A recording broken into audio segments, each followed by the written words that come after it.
এটা তো কোনোভাবেই, আমি তার আগে যদি একটু ফিরে যাই যে আমাদের শিক্ষকদের এই বেহাল দশা আপনারা জেনে থাকবেন।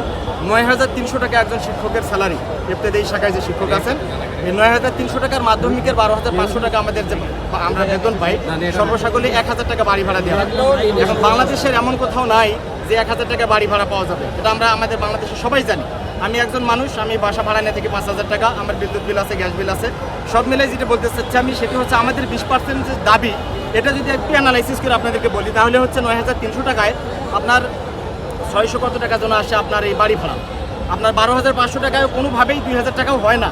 তো এই 20% গেলে আমাদের ১৭০০ টাকা বা ২,০০০ টাকার কাছাকাছি আসে। তাহলে এই 20%টা একটা জাতি গড়ার কারিগর আজকে বাংলাদেশের শিক্ষকদের দ্বারাই আজকে এসপি হয়, ডিসি হয়, এসপি হয়, অনেক কিছু হয়।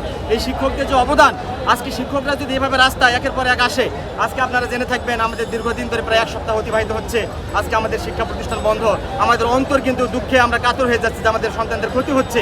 এটা কীভাবে পোষাবো? পক্ষান্তরে আমাদের যে ১,০০০ টাকা বাড়ি ভাড়ায় আমরা যে কোনোভাবেই সারা দেশে কোথাও বাসা ভাড়া তো পাচ্ছি না।